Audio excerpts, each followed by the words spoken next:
Hello everyone, welcome to my channel. You're watching English Study with Shweta. आज की इस video में हम सीखेंगे कुछ important phrasal verbs. Now, what are phrasal verbs? Well, it's a combination of a verb with one or more particles. जब हम verb के साथ कुछ prepositions या adverb जोड़ देते हैं, उनका combination बना देते हैं, वो एक meaning को create करती है, जो कि उसकी ओरिजिनल वर्ब से थोड़ा डिफरेंट होता है. उन्हें हम फ्रेजल वर्ब्स कहते हैं.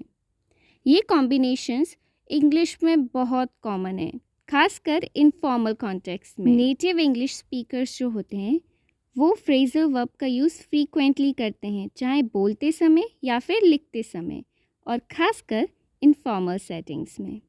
Knowing them helps you understand conversations, movies, books, web series and other content more effectively. तो आज की इस वीडियो में हम सीखेंगे कुछ ऐसे ही important phrasal verbs which you can use daily.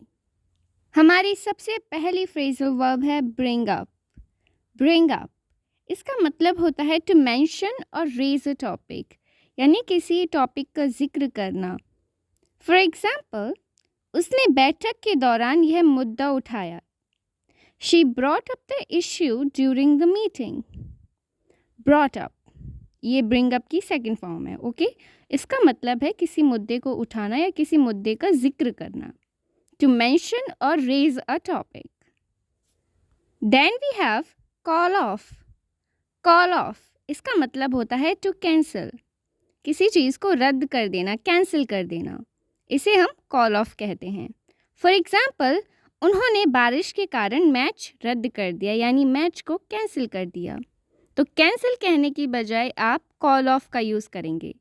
They called off the match due to rain, यानी they cancelled the match. Next we have carry on.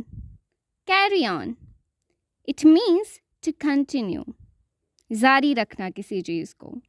जैसे कि कृपया अपना काम जारी रखें. Please carry on with your work.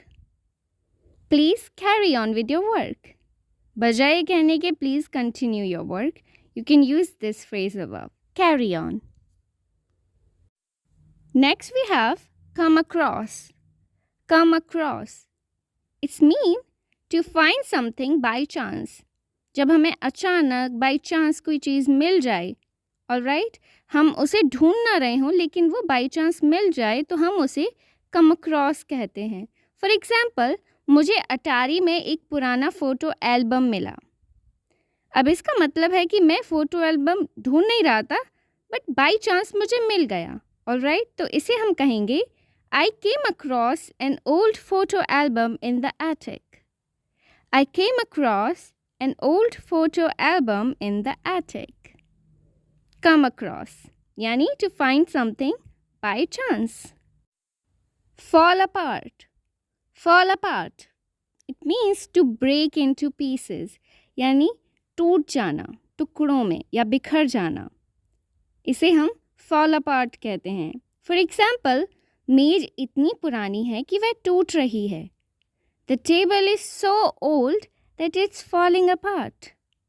It means the table is breaking into pieces. The table is so old that it's falling apart. Get along. Get along.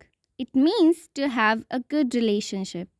जो मिलजुल कर रहते हैं, साथ में रहते हैं, जिनके संबंध अच्छे होते हैं, तब हम get along बोलते हैं. जैसे कि दोनों सहकर्मी अच्छी तरह से साथ रहते हैं. The two colleagues get along well, यानी उन दोनों की बनती है. They have a very good relationship, a friendship. All right? The two colleagues get along well. Give up. Give up इसका मतलब होता है हार मान जाना, किसी सपने को या अपने लक्ष्य को छोड़ देना. To stop trying. For example, अपने सपनों का पीछा करना मत छोड़ो. To not give up on your dreams. Don't give up on your dreams. Next we have look after. Look after इसका मतलब होता है to take care of, किसी की देखभाल करना, किसी का ख्याल रखना, उसे हम लुक आफ्टर कहते हैं। वह अपने छोटे भाई का ख्याल रखती है। She looks after her younger brother, यानी she take care of her younger brother. Okay, look after यानी ख्याल रखना। मेकअप, मेकअप इसका मतलब होता है टू रिकनसाइल। जब झगड़े के बाद मेल मिलाप कर लेते हैं, तालमेल बिठा लेते हैं ना, उसको हम मेकअप कहते हैं। उनका झगड़ा हुआ लेकिन अगले दिन सुलह हो गई, यानी वो बातें करने लगे, उनका मेल मिलाप हो गया। They had a fight but made up the next day. They had a fight but made up the next day. Next we have put off. Put off. It means to postpone. यानी किसी चीज़ को टाल देना, postpone कर देना। उन्होंने बैठक को अगले सप्ताह तक के लिए टाल दिया। They put off the meeting until next week. तो postpone की जगह आप put off का भी यूज़ कर सकते हैं। They put off the meeting और they postponed the meeting. दोनों का मतलब एक ही है। Well, this is the end of today's video. Thank you so much for watching. I hope you found this lesson helpful and are ready to put these phrasal verbs into practice. If you have any questions, feel free to drop them in the comments below. And don't forget to like this video and subscribe to stay updated on more lessons and tips. Your support helps me to create more valuable content for you. Until next time, keep learning, stay curious, and take one step closer to your goals.